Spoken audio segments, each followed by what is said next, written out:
You find yourself getting stuck making a beat and you just can't finish it. Maybe you have a chord progression in mind, but it just doesn't sound professional. Well, I decided to put together a series that walks through the complete end-to-end song creation. So I just finished recording the first installment, which we're going to focus on a lo-fi beat. The first section, which is today's video, is going to focus on how to get our chords from sounding basic to sounding like it's a professional, authentically played chord progression. So without further ado, let's jump into our first episode. But let's get started by adding an electric piano. Just to make this video accessible for everybody, I'm going to try to use stock plugins as much as possible. So for this, I'm going to use Flex. And if you don't have it already, Flex has some free sample packs available. You can click on free up here. And one of them is called Essential Pianos. Let's try this bright one. Sounds good. We'll go with that. And let's see.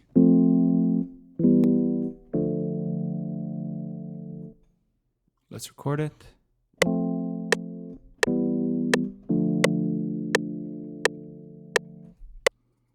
Simple chord. And if you don't know how to play, you can also pencil these in, by the way. But if you're familiar with lo-fi, they're a little bit jazzy. And when you have jazzy chords, if you're not familiar with music theory, a lot of times you'll hear what it's called like a major or minor seventh. What you can do is if you look at these chords, if I start on the F, I can finish my chord with an E like this. So the chord ends up going from sounding like this to sounding like this. See that? If I went an octave up, it would sound like this. But because it's a major seventh, it sounds like this. Now that I'm here, that's another thing you can do.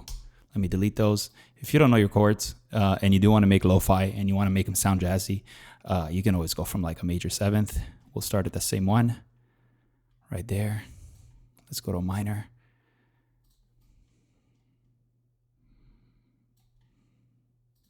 And then minor again.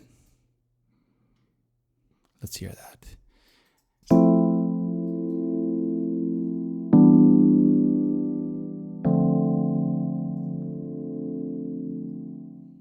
Let's select all of them. You could also do this if you want to make it a shorter bar length. Actually, I like that. I like that better. The other thing, if you hear, when I was recording it, because I was playing the keys myself, all of them had like a different velocity and their timing was different. So as I was playing, it sounds more like, rather than everything coming at the same time. So if you want to make your chords sound more authentic, a thing you can do is strum them. So you can click up here and click strum, or you can press Alt-S. And then you can fiddle around with the timing of it, how strong you want that strum to be. And then also you can play with the velocity.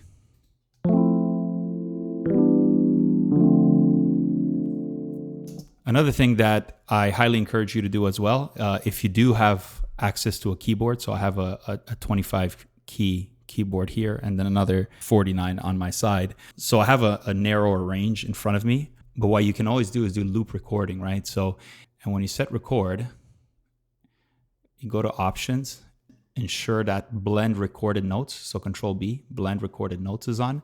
So in that way, each time you're playing a note, it doesn't erase the previous one. So you can just loop on top of it. So if I want to, I don't know, let's see, play something now.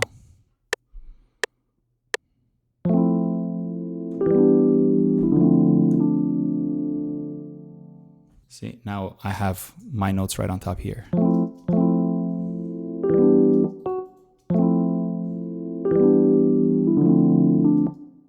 Right, maybe change this.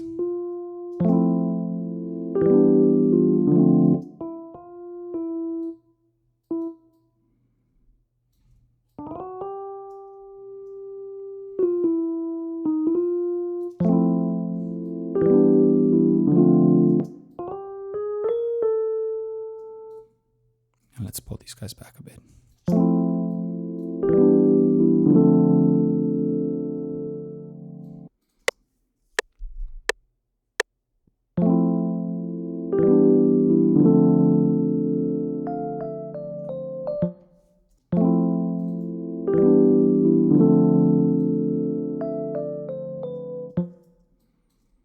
I'll fiddle with that, but I'm sort of okay with it. The other thing that I highly recommend you do is ensure your notes are not, like we talked about, quantized. And that includes even these ones that I layered on top. You see how they're a little bit off in their timing? It just sounds more authentic in that sense. Also, roll these back a little bit. I'm holding Alt, so you can see I can get this. It doesn't snap to grid, because by default, I keep mine snapping to the main grid. So whatever your timing is, if you're on like half step, quarter step, whatever you put on your main one, my main one right now is line. If you look up here, it says line. And then this snaps to the line as well. But if you hold Alt while you select them, you can sort of move it around and glide it. So again, it just sounds more authentic.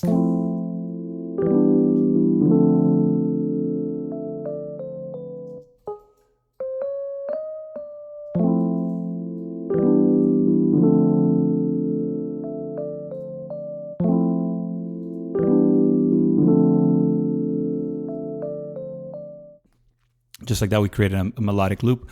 We can alternate, so we can duplicate it. And let's say because this goes da-da-da-da, you can start on a little higher note here, back to E. So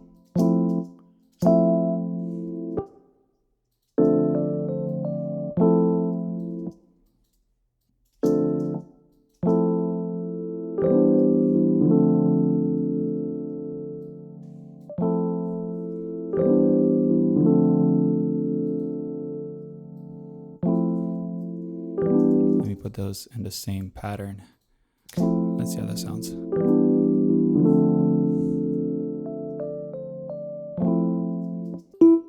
So this is how we're going to close off our last bar. So boom, boom. So because that's the first kind of melody that came to my mind.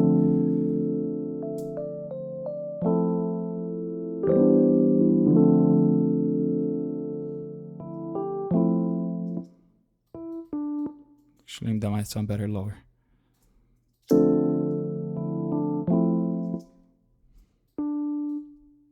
Kind of happy with that, to be honest with you.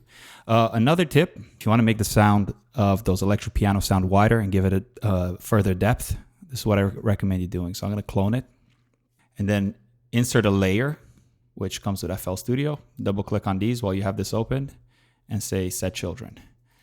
So now I can take that melody and it's going to trigger both pianos. And on the second one,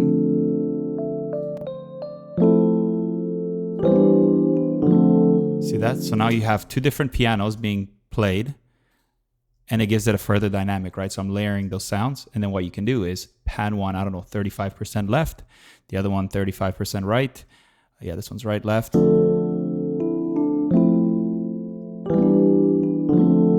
Already sounds better to me. Another pro tip, if you're not using it, after you have the instruments you like, press Control L or Command L if you're on a Mac. It'll assign them to an empty mixer track. So then now I can control the volume on each one. You can also pan them in the mixer if you want as well. You can pick and choose if you want to pan them in the channel rack or in the mixer. For me, mixer is where I do my final volume adjustments and final panning. If I keep it in the channel rack, that's where sometimes I'll automate. So if I want to automate panning, I do it by right-clicking in the channel rack and saying create automation clip. Same thing for the volume. The mixer for me is that final control. If I want to boost up the volume on something, if I want to pan it, if I want to add something, it's done in the mixer, and anything in the channel rack is pretty much a go. You can automate it, you can do whatever you want there. Well, that brings us to the end of this episode. If you've enjoyed it and if you've been enjoying this series, make sure you smash that like button. Make sure you share it with somebody who could use this information. And as always, I hope you've been inspired to go and make some music. Peace.